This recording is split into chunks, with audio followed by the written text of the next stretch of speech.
Hey guys, just got back from the theater from seeing two movies. Um, but before I get into my reviews, I want to discuss the future of my reviews from this point forward. Um, as of this week, I am officially working two jobs now. And of course, with me working two jobs, that means my life is going to be a lot more busier than it usually has been with me just only working one. Um, and because of that, um, I'm going to have to start, you know, sacrificing some reviews or not having my reviews come out as frequently as they have been. Um, Mainly, I'm going to still do my reviews. I promise I will, but uh, it won't be always coming out on Fridays or Saturdays or sometimes maybe not even the weekends. It might be just some random days of the week. Whenever I have time to go see movies, I will go see them, and I'll do reviews of them. Um, but it will always be different probably every week because my schedule's going to vary, and I'm going to be working two jobs for probably the next month until I figure out which job I want to stay at. But yeah, like I said, I'll you know my job comes first, and this comes second, or well, family comes second. But this is like low on the totem pole of like important things, and because well, one, if I don't have money, how am I supposed to go to the movies? And I can only get money if I work. So, and obviously, I'm not getting paid doing reviews. And until I'm getting paid doing reviews, this will only be a hobby. But, anyways, I don't want to get into more into that than I need to.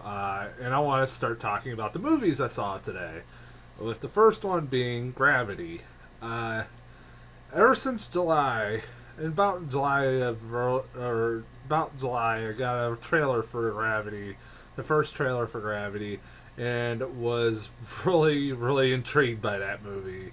Ever since I saw that trailer, it was one of the most intense trailers I had ever seen, and like every month after that, I got a new trailer for that movie, and every trailer was just as good as the last one, and was just as intense as the last one. And I really, really was hyped for this movie. And also, the reviews started coming in about a month ago, and they have been nothing but rave reviews.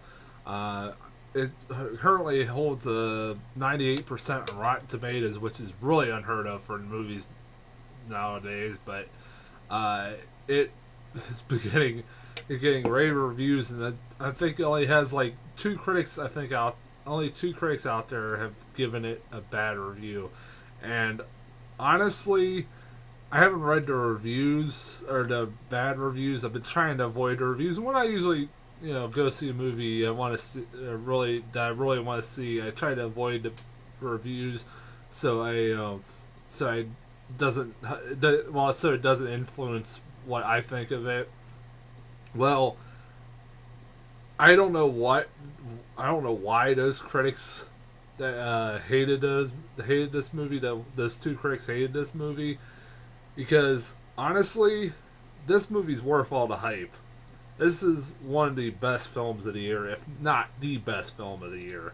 I can't say whether or not it will be my number one film, but if I were to, if I would probably say if I were to name my favorite film of the year right now, this definitely would be it. This movie is definitely gonna get probably Best Picture this year. I would venture to guess this movie's gonna be the winner of Best Picture at the Oscars next year. And there's going to be a lot of awards for this movie: cinematography, acting, directing. I don't know. This movie, visual effects, for God's sakes. It's gonna get a lot of awards. I can guarantee it. Um, what I love about this movie, why do I really love this movie? One, Sandra Bullock and George Clooney. Both of them are very good. This is a tricky movie because you have to have two actors that really can act, and they picked two really good actors. George Clooney, basically, he plays George Clooney plays a version of himself, but if he was as if he was an astronaut. He's cocky. He talks a lot. He's a little arrogant sometimes, but he is very likable and charming, and he's very believable in the role, and he's very good. But the person that stood out the most in this movie was Sandra Bullock. She carries this movie pretty much through a majority of it. I might go into spoilers, but I hope that isn't. But she carries this movie immensely on her shoulders, and she does a really good job. She, I can guarantee, is going to be a favorite to win Best Actress next year. She might win her second Oscar, and if she does, it's well deserved. This was so good. She was very good in this movie, and you needed, like I said, two actors that could act, and they got two actors that could really act, and they carried this movie very well. They were very convincing in their roles. I really loved them. I love Sandra Bullock a lot in this one. She continued to show that she was a really good actress. I've always liked Sandra Bullock, even though she's done a lot of crappy movies that are basically like miscongeniality. She's done a lot of those roles lately, like with The Heat and stuff like that. But then she does roles like this, and you remember, yeah, she's still a really good actress. I've really enjoyed her in this. The visual effects in this movie are amazing. The cinematography is freaking amazing. Like the shots of like Earth and like the shots of space and everything else is just beautifully shot. It looks kind of like some shots. It looks like there's just a camera floating in space, just following these astronauts, and it's really cool. Like one of my favorite shots in the whole movie is like that the very beginning, and it's not just because of the shot. It's because of how it's done, like how it's introduced. Like the movie opens, they showed a Warner Brothers logo, and then they showed us text that says something about miles above Earth. There's no oxygen, no air pressure, and there's no way to live in space. And like it just says gravity, and this loud music starts rising up and rising up and rising up, and then it cuts to space and above Earth, and there's no sound whatsoever, and it's just really creepy, and it's like really eerie, and it's just a beautiful shot of Earth, and then you briefly start hearing George Clooney and Sandra Bullock in the background, like talking to each other. It's really well done. That shot was really cool. That scene was really cool. How they transitioned to that. Just it was beautifully shot, and the 3D in this movie is incredible, and it definitely helps the visual effects in this movie immensely. It doesn't hurt. The 3D doesn't hurt this visual effects as 3D does in some movies. This helps. It's definitely a movie that you can watch either way, like in 2D and 3D, and it's still very good. Because I could watch this probably on Blu-ray, and it's gonna be really awesome. Really look really beautiful, but this is this year's like Life of Pi, in my opinion. Although, yeah, and this movie did the 3D. What it's kind of like one of those 3D movies that is up there with Life of Pi, Hugo, and Avatar. It's one of the best 3D movies I've ever seen. This is the 3D is really amazing. Like the shots and I love this. I will say this: if you're not a fan of motion sickness, holy crap, you're not gonna like this movie. there's a lot of shots of just people spinning. Like, there's a point of view of, like, from inside Sandra Bullock's helmet where it just, like, she's just spinning nonstop, and you're just, like, seeing from her point of view, like, her spinning, and, like, the camera's spinning along with her. There's a couple shots where the camera's just spinning along with her, and it's, like, dizzying, and it's, like, it's freaky. I mean, it's frantic. The camera work is frantic, and it also, this movie feels very if you're claustrophobic, you won't like it. I mean, there are a couple times they're in the space shuttles, and there are shots where they're in space shuttles, and those are really claustrophobic esque. But there's also, they shoot them up close, the actors up close, and it feels claustrophobic then. It's really well shot, really well made. What else? Good lord, what else can I talk about this movie? This movie's really unpredictable too. Because honestly, throughout this whole movie, I could not figure out for the life of me whether these guys were going to survive this movie or not. It could have gone either way. It's one of those movies, it could go either way. I was like, I didn't know where this was going to go, whether they were going to survive this whole crap they were put through. They are put through the ringer. Is everything that you think, like, every worst possible situation that could happen happens in this movie, especially after the first 30 minutes. Something happens in the first 30 minutes. Something happens in the first 30 minutes. I'm not going to reveal what, and it's a huge spoiler.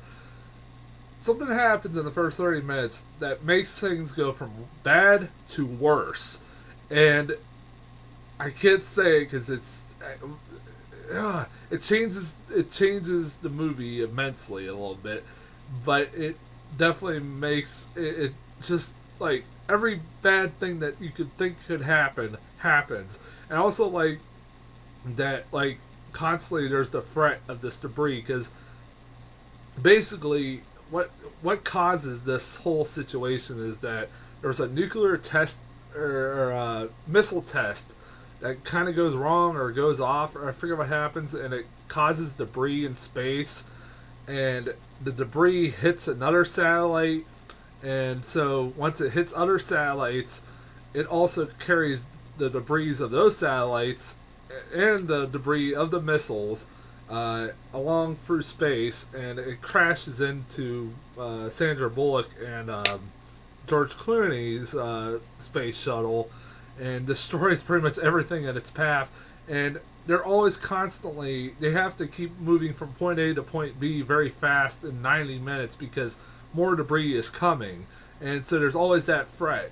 And every time those 90 minutes come up, more bad shit continues to happen to these people, and it's like, you don't know whether these people are going to survive by the end of this movie. It's not predictable at all, honestly. Although I should have predicted what happened in the first 30 minutes. It kind of does fall under cliche, but I was so into this movie, I couldn't. I know I'm kind of being very vague, but trust me, I don't want to spoil it for you. And I do like that this movie does not waste much time. All that bad shit, the debris hitting them and stuff, happens in the first 10 minutes. It doesn't waste any time. But it still does develop good characters. You spend enough time with these characters that you are invested in what happens to them. I was mostly invested in this movie immensely. This movie was, I can't say it enough, this was one of the most intense movies I've ever seen. Just because of the way it was shot, the way it was acted, being emotionally invested in everything that was happening, really caring about these characters. There was, now I know this movie, you can tell that they were trying to make a more realistic kind of taking a more realistic approach to this movie, with, like, space and everything. But there is one moment in this movie that I kind of called bullshit on. Some people said there was a couple moments in this movie. I read a couple reviews that said there are a couple moments in this movie where he defies the laws of physics. One in particular, I'm not just not spoiling anything, but there's this part where Sandra Bullock has to go from one shuttle to another, and the one shuttle that's transporting her to the other, that makes sense, kind of like stops. She has to stop that shuttle. And she has to kind of get or spacewalk the rest of the way to the other shuttle. But she doesn't have like enough power or enough oxygen. I forget what the hell it was. I'm trying not to spoil it. She doesn't have. I forget why, but she can't. She has to find a unique way to get over there. So what does she do? She takes a fire extinguisher from inside the shuttle and just like starts spraying it so it boosts her towards the other shuttle. And you're like, I don't think that's how that works. Like it works. It literally works. And then you know what I was thinking? I'm probably not the only one who saw the shot and probably thought the same thing. But I was thinking, that's from Wall-E. Wall-E did the exact same thing. You know, he had the fire extinguisher and was shooting himself across like space. That's exactly what she does. That was a kids movie. I thought that wasn't possible. Maybe it is. I don't know. I could be wrong. There were a couple parts in it at the end. I was like, I don't know if that's possible. Whatever. But it didn't distract me at all. I mean, I was just like, God damn it! Like, by the end of this movie, I was just like, I hope, because even though I was thinking this movie's really unpredictable and I can't tell whether these people are gonna survive. I was like, after all this shit they've been through, they better survive by the end of this movie. God damn it! I'm gonna be kind of mad. I was at one point like really, it's like, if they don't survive this movie, I'm gonna be really mad because good lord, they are put for the ringer in this one. This is really. This movie's really good. Because the problem is, I don't want to. Some of the stuff, I don't want to get too much of the story because